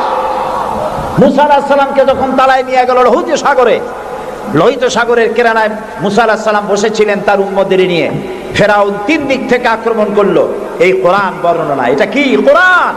আল্লাহ তাআলা বলছেন, ও নবী তুমি তো তখন সেখানে উপস্থিত ছিলে না যখন ফেরাউন তার দলবল নিয়ে মুসা আলাইহিস সালামকে তাড়া করেছিল সেই তুরে সায়নায়, তুমি উপস্থিত ছিলে না। আমি ওহী দিয়া, কোরআন দিয়া তোমাকে ইতিহাস জানাইছি। সুবহানাল্লাহ। সেই লোহিত সাগরের পারে গেলাম যেখানে তাকে ঘিরে ফেলানো হয়েছিল।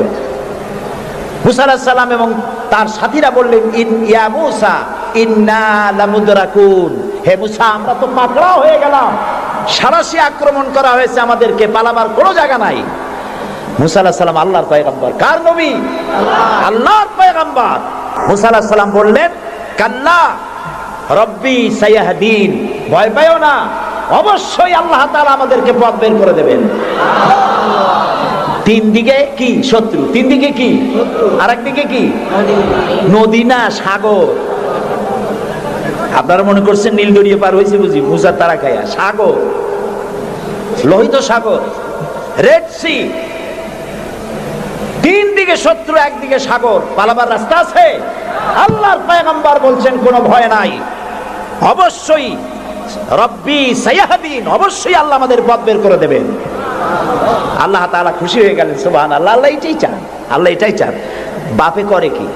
বাপে মায় ছোট্ট বাচ্চা দাঁড়ায় তো পড়ে যায়, ওঠে তো পড়ে, এই রকমের অবস্থায় টেবিলের পাশে খাড়া করে দেয়, দূরের থেকে হাত পাতে। বাপের ইচ্ছা কি যে লাভ দুক আর দাঁত ভাঙুক?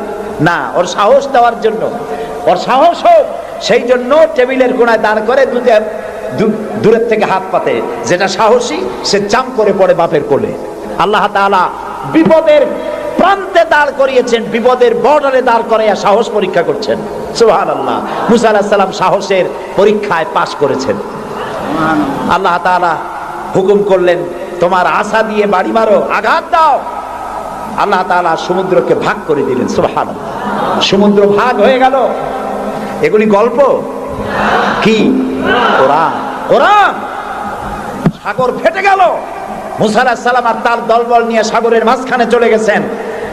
ফেরাউন তার দলবল নিয়ে এসে দেখে, বাহ, এ তো ভালোই, রয়্যাল রোড। ও মনে করছে ওর বাজানের তৈরি করা রাস্তা। ওর সমস্ত সেনাবাহিনী নিয়ে নেমে পড়েছে। যেই না সাগরের মাঝখানে আসছে, মুসা আলাইহিস সালাম তার দলবল নিয়ে ওপার চলে গেছেন। আল্লাহ হুকুম করলেন, যিনি হুকুম করেছিলেন সাগর ফেটে যা, মুসার জন্য রাস্তা বানায় দে, সেই আল্লাহ বললেন সাগর রাস্তা বন্ধ করে দে। রাস্তা বন্ধ হয়ে গেল। এখন ফেরাউন আর তার দলবল পানিতে চুবনি খাইতে খাইতে সাথের লোকেরা সব শেষ। এখন ফেরাউন একা সমুদ্রের ঢেউতে ডুবে আর ওঠে, পানি খেতে খেতে পেটটা পুটকা মাছের মতো মোটা হয়ে গেছে। দেখে যে জান আর টেকে না, নাক দিয়েও পানি পড়ে, কান দিয়েও পানি পড়ে। এখন বলছে আমান্তু, না না না না, হাফেজ নাই? হ্যাঁ, আমানাত বিহি বানু ইসরাইল, ঈমান আনলাম সেই আল্লাহর উপরে যে আল্লাহর উপর ঈমান আনছে বনি ইসরাইলেরা, তার উপর ঈমান আনলাম। আল্লাহ তাআলা বললেন আল আন, এখন ওয়াকাদ আসাইতা ক্বাবলু ওয়া কুনতা মিনাল মুফসিদিন। ও বলল আনা মিনাল মুসলিমিন। আল্লাহ, আমি তো কলেমা পড়লাম আর তো মুসলমান হইলাম, এখনো সুবাও কে? আল্লাহ কয় এখন ওয়াকাদ আসাইতা ক্বাবলু, এর আগে তুমি আমার সাথে বিরোধিতা করেছো, বিদ্রোহ করেছো, আমার মানুষের উপর অত্যাচার করেছো। ওয়া কুনতা মিনাল মুফসিদিন, আর তুমি হচ্ছ সন্ত্রাসীর একজন বড় সন্ত্রাসী, বিপর্যয় সৃষ্টিকারী।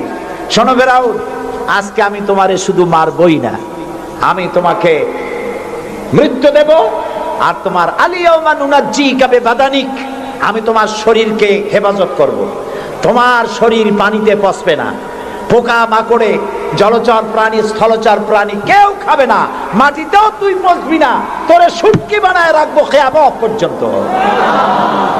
সেই আল্লাহ আছে না নাই? আছে না নাই? ওই আল্লাহ তাআলা মুশেরে শুটকি বানাইতে পারবে না? সুবহানাল্লাহ বলো। আল্লাহর সাথে যারা নাফরমানি করবে, আর এই নাফরমানদেরকে যারা কলম দিয়া লিখে, বক্তৃতা করে, রাজনীতি দিয়া যারা আল্লাহর নাফরমানদেরকে সাহায্য করবে, নমরুদের মতো, ফেরাউনের মতো আল্লাহ চুমাইয়া দুনিয়া থেকে জুতা মেরে বিদায় করে দেবেন। আল্লাহ রাব্বুল আলামিন বলেন ওয়ালাকাদ ইয়াসসারনাল কুরআনা লিযিকরি ফাহাল মিন মুদ্দাকির। আল্লাহ তাআলা বলেন কোরআনকে মুখস্থ করার জন্য আমি বান্দার কাছে, মানুষের কাছে বোঝার জন্য আর মুখস্থ করার জন্য আমি আল্লাহ সহজ করে দিয়েছি। আল্লাহ যদি সহজ না করতেন, এই কোরআন আমরা মুখস্থ করতে পারতাম না। নবী করিম সাল্লাল্লাহু আলাইহি ওয়াসাল্লাম এই কোরআন দিয়ে মদিনায় ইসলামী রাষ্ট্র কায়েম করলেন। সুবহানাল্লাহ বলেন। আমি কোরআন শরীফ তাবিজ লেখার জন্য আসে নাই। যারা তাবিজ লেখেন, আমি বিনয়ের সাথে তাদেরকে এই কথাটা বলবো, আপনারা কোরআন দিয়া তাবিজ লিখা ইসলামের কোনো উপকার করেন নাই, ক্ষতি করছেন। আমি একটু ব্যাখ্যা দিয়ে বলি, তাহলে বুঝতে সুবিধা হবে।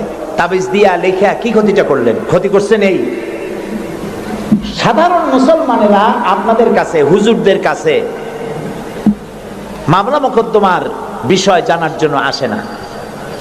সংঘর্ষ বেঁধেছে, মীমাংসা হবে কেমন, এজন্য আসে না। স্কুল কলেজ মাদ্রাসা অথবা অন্য কিছু তৈরি করবে ইত্যাদির জন্য আপনার কাছে জানতে আসে না। আপনার কাছে আসে, ছেলে বিয়ে করছে, বহুত দিন হয়েছে, বাচ্চা হয় না, তারপরে পেটের অসুখ হয়েছে, মাথায় যন্ত্রণা, গরু হারায় গেছে, খুঁজে পাওয়া যায় না, বউরে জেনে ধরছে, মেয়েকে ভূতে ধরছে, এই সব কালো জিরে পড়া, তেল পড়া, পানি পড়া, আর কালো সুতোয় গিরে দেওয়া, এই সব কাজেই আপনার কাছে আসতেছে। কেন? আপনি বুঝাইছেন যে এখানে আসলে তাবিজ দেওয়া যায়, ঝাড়ফুঁক করা যায়, দোয়া দরুদ করা যায়, সেই জন্য বড় কাজ থইয়া এই কাজে আপনার কাছে আসতেছে। অথচ বিশ্বাস করুন, রাসূলুল্লাহ কোরআন দিয়া তাবিজ লেখেন নাই, সাহাবায়ে কেরামও করেন নাই। একজন সাহাবীও তাবিজ লিখেছেন এর দলিল যদি কারো জানা থাকে, মেহেরবানি করে আমাকে জানাবেন, আমি আপনার কাছে শিখব। ঝাড়ফুঁক করেছেন রাসূলুল্লাহ নিজেও, ঝাড়ফুঁক করেছেন সাহাবায়ে কেরাম, কিন্তু তাবিজ লেখেন নাই। তাবিজ লিখে মানুষকে বোঝানো হয়েছে এটা তাবিজের কিতাব, কিন্তু তা নয়, এটা সংবিধান। সুবহানাল্লাহ বলেন। এটা কনস্টিটিউশন, এর মধ্যে অর্থনীতি, সমাজনীতি, রাজনীতি, ইতিহাস, ভূগোল কি নাই, কোরআনের মধ্যে সব আছে। সুবহানাল্লাহ। মুহাম্মদুর রাসূলুল্লাহ, সবাই বলেন সাল্লাল্লাহু আলাইহি ওয়াসাল্লাম, তিনি মক্কি জিন্দেগিতে লোক তৈরি করলেন। আবু বকর, ওমর, ওসমান, আলী রিদওয়ানুল্লাহি তাআলা আলাইহিম আজমাইন, এই জাতীয় লোক তৈরি হয়ে গেল। কেন তৈরি হলো? দেখেন আল্লাহ কি বলেন। আল্লাহ রাব্বুল আলামিন বলেন, হুয়াল্লাযী আরসালা রাসূলাহু বিল হুদা ওয়া দীনিল হক লিইয়ুযহিরাহু আলাদ-দীনি কুল্লিহি ওয়া কাফা বিল্লাহি শাহীদা। আমি আমার রাসূলকে প্রেরণ করেছি পৃথিবীতে, তিনি আল্লাহ যিনি তার রাসূলকে পৃথিবীতে প্রেরণ করেছেন এই জন্য দ্বীন হক আর সত্যের বিধান সহকারে পাঠিয়েছেন, যাতে করে পৃথিবীর মানব গোষ্ঠীর উপরে আল্লাহর আইনকে তিনি বিজয়ী করে দিতে পারেন। পৃথিবীতে কার আইন চালু হবে? বলেন সবে জোরে, আল্লাহর আইন। আল্লাহর আইন যতদিন ছিল, শান্তিও ততদিন ছিল। নবী করিম সাল্লাল্লাহু আলাইহি ওয়াসাল্লাম মদিনায় গেলেন, মদিনায় গিয়ে তিনি কি হয়েছিলেন কন্ত? রাষ্ট্রপ্রধান। বলেন না কি হলেন? রাষ্ট্রপ্রধান, প্রেসিডেন্ট হলেন, রাষ্ট্রপতি হলেন। তার সংবিধান কি ছিল? কোরআন। এটা আইনের কিতাব, আপনি পড়ে দেখেন। আমি অনুরোধ করব, সাংবাদিক হন, সাহিত্যিক হন, কবি হন, আর ঔপন্যাসিক হন, রাজনীতিবিদ হন, আর ব্যবসায়ী হন, যে কোনো ব্যক্তি হন, কোরআনটারে বুঝুন। কোরআন তাবিজের কিতাব নয়। চুরি করলে, ডাকাতি করলে, জিনা করলে, ব্যভিচার করলে কি শাস্তি হবে, জুডিশিয়াল ল, ফৌজদারি দণ্ডবিধি কোরআনে আছে না নাই? এই যে সন্ত্রাস ছড়িয়ে পড়ছে সারা পৃথিবী, এই সন্ত্রাসীদের শাস্তি কি হওয়া উচিত তা কি কোরআনে আছে? আছে। সূরা মায়েদার মধ্যে আল্লাহ পরিষ্কার করে সন্ত্রাসীদের শাস্তি কি হবে তা এর মধ্যে পরিষ্কার করে বলে দিয়েছেন। আপনি আমি মরে গেলে পরে আপনার আমার পরিত্যক্ত সম্পত্তি কে কতটুকুন পাবে তা ভাগ করে কোরআনে বলা আছে? বলা আছে। এমন কোন জিনিস নাই যা কোরআনে কারীমের মধ্যে আল্লাহ তাআলা স্পষ্ট করে ঘোষণা করেন নাই। আল্লাহ বলেছেন তিবিয়ানান লিকুল্লি শাই, সব কিছুকে খুলে খুলে আমি কোরআনের মধ্যে বলে দিয়েছি। বলেন সুবহানাল্লাহ। প্রিয় ভাই সব, কোরআন যেই মানবে, আজকে নিশ্চয়ই হিন্দু ভাইরাও আসছেন, আছে। আমরা মাহফিলে হিন্দু ভাইদেরকেও স্বাগত জানাই। কেন জানাই জানেন? কোরআন শরীফ শুধু মুসলমানদের জন্য নয়। আল্লাহ কি শুধু মুসলমানদের? বলেন আপনারা, আল্লাহ কিন্তু মুসলমানদের? আল্লাহ হচ্ছেন রব্বুল আলামিন, সকলের আল্লাহ। তো যিনি সকলের আল্লাহ, তার কোরআন হবে কি শুধু মুসলমানদের? কোরআন শরীফের শুরুতেই এর মাঝে আল্লাহ বলে দিয়েছেন হুদাল লিন্নাস, হুদাল লিন্নাস, হাদা বায়ানুল লিন্নাস। এটা গোটা বিশ্বের সমগ্র মানব মণ্ডলীর জন্য হেদায়েতের গ্রন্থ কোরআন। এই জন্য আমি যখন ইউরোপ আমেরিকায় যখন বক্তৃতা করি, তখন ইউরোপ আমেরিকায় বক্তব্য শোনার জন্য মাল্টি ন্যাশনাল পিপল আমার সামনে থাকে। খ্রিস্টান থাকে, ইহুদি থাকে, মুসলমান থাকে, হিন্দু থাকে। আমি আমার আলোচনায় বলি, আপনাদের মুসলমান হওয়ার দরকার নাই, কারণ আমার যে মুসলমান আছে তাই আমি সামলাইতে পারতেছি না। মুসলমান হওয়ার দরকার নেই, শুধুমাত্র কোরআনের বিধান মানেন, কোরআনের আইনটা যদি মানেন আপনারা শান্তি পাবেন। মুসলমান হওয়ার দরকার নাই, কোরআনের আইন মানেন, শান্তি পাবেন। কয় কিরকম? আমি বলি দেখেন, সুদ, সুদ হালাল না হারাম? এই সুদ দিয়ে মানুষ শোষিত হয় না উপকৃত হয়? শোষিত হয়। কারা শোষিত হয়? গরিবরা। কারা শোষিত হয়? গরিবেরা। দেখেন, আল্লাহ যা বানায় শয়তান তার উল্টো একটা বানায়। আল্লাহ বানিয়েছেন জাকাত ভিত্তিক অর্থ ব্যবস্থা। জাকাত হলো ধনীদের কাছ থেকে নাও, গরিবদের দাও। আর সুদ হলো এর উল্টা, গরিবদের কাছ থেকে নাও, ধনীদের দাও। এটা হলো শয়তানের বানানো। এখন ব্যাংকের থেকে সুদ নেয় গরিবেরা, নিয়ে সার কিনলো, বীজ কিনলো, হালের বলদ কিনলো, জমিন চাষ করলো, ফসল বুনলো, কিন্তু অনাবৃষ্টি অতিবৃষ্টির কারণে ফসল হলো না। ব্যাংকের সুদ মাফ হবে? হবে না। সুদ চাপ সৃষ্টি করা হবে দেওয়ার জন্য। যদি না দেয় তাহলে বাকি হালের বলদ বেচা লাগবে, বইয়ের সোনার শেষ চুরি গাছা ভিটে বাড়ি বিক্রি করে ব্যাংকের সুদ পরিশোধ করতে হবে। ব্যাংকে টাকা রাখছিল কারা? বোঝেন না কেন? কারা রাখছিল? তাদের টাকা আরো বাড়লো, আর গরিবের টাকা যা ছিল তাও শেষ হয়ে গেল। এখন দেখেন আল্লাহ কি বলেন। আল্লাহ রাব্বুল আলামিন বলেন, ওয়াহাল্লাল্লাহুল বাইআ ওয়া হাররামার রিবা। আল্লাহ তাআলা বলেন, আমি সুদকে হারাম করেছি আর ব্যবসাকে করেছি হালাল। সুদ হারাম। কত বড় হারাম? রাসূলুল্লাহ বলেছেন, সুদের মধ্যে ৭০টি গুনাহ, তার ৭০ গুনাহ হলো নিজের গর্ভধারিণী মাকে বিবাহ করা। নাউযুবিল্লাহ। ঘৃণার সাথে বলেন নাউযুবিল্লাহ। এই মারাত্মক গুনাহ, এই সুদ যদি বাংলাদেশে রাষ্ট্রীয়ভাবে বন্ধ করা হয় তাহলে উপকৃত হবে শুধু মুসলমানেরা। হিন্দুরা হবে না, খ্রিস্টান হবে না, বৌদ্ধরা হবে না। এখন এটারে কেমনে বন্ধ করবেন? কোন সুদ কেমনে বন্ধ করবেন? সুদের বিরুদ্ধে আমাদের দেশের পীর সাহেবরা, মৌলানা সাহেবরা ওয়াজ কি কম করছে? পক্ষে করছে না বিপক্ষে করছে? সুদ বন্ধ হয়েছে? আমি বলি, কিয়ামত পর্যন্ত যদি এই দেশে পীর সাহেবরা আর মৌলানা সাহেবরা ওয়াজ করতে থাকে সুদের বিরুদ্ধে, সুদ বন্ধ হবে না, হবে না, হবে না। ওয়াজ দিয়া তাফসীর দিয়া সুদ বন্ধ হয় না। ওয়াজ দিয়া তাফসীর দিয়া যদি সুদ বন্ধ হইতো তাহলে মুহাম্মদ সাল্লাল্লাহু আলাইহি ওয়াসাল্লামের চাইতে বড় ওয়াজ আকাশের নিচে জমিনের উপরে আর একজন আছে? তিনি ওয়াজ করে বন্ধ করতে পারতেন। তিনি বন্ধ করছেন কিভাবে? আইন করিয়া। কিভাবে করছেন? যেমন একটা বিষয় আপনাদের বুঝাই। আমাদের দেশে এখন পলিথিন আছে না নিষিদ্ধ হয়েছে? কেমনে নিষিদ্ধ হইল? মৌলানা সাহেবরা ওয়াজ করছে, ভাইরা আপনারা পলিথিন ব্যবহার করবেন না, কবিরা গুনাহ হইব। আর যদি কেউ পলিথিন ব্যবহার করেন কিয়ামতে 13 দিন জাহান্নামে থাকবেন। এরকম ওয়াজ করছে কেউ? কেমনে বন্ধ হইল? পরিবেশ মন্ত্রী বিল উত্থাপন করলেন পার্লামেন্টে, বললেন পলিথিন জমিনের উর্বরা শক্তির জন্য মারাত্মক ক্ষতিকর।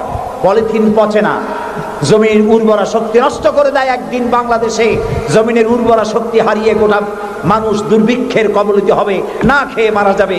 সুতরাং এই ধরনের বিষাক্ত জিনিস, এটাকে নিষিদ্ধ ঘোষণা করা হোক। স্পিকার সাহেব তখন বললেন, পার্লামেন্টের সামনে, সংসদের সামনে এখন প্রশ্ন হচ্ছে যে পলিথিন মারাত্মক ক্ষতিকর বিষয়, এই জিনিসটি নিষিদ্ধ ঘোষণা করা হোক।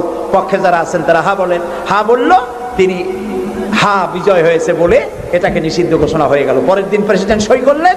এখন পলিথিন নিষিদ্ধ হলো না জারি আছে? কোন এর প্রোডাকশন, এর উৎপাদন, এর বিপণন সবটা বন্ধ হয়ে গেছে। এখন সুদ বন্ধ করবেন কেমনে? ওয়াজ করে বন্ধ করা যাবে না।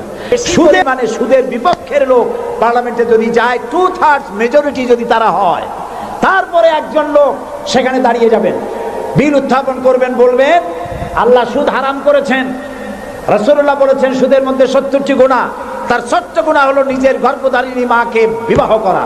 এই মারাত্মক সুদকে নিষিদ্ধ ঘোষণা করা হোক।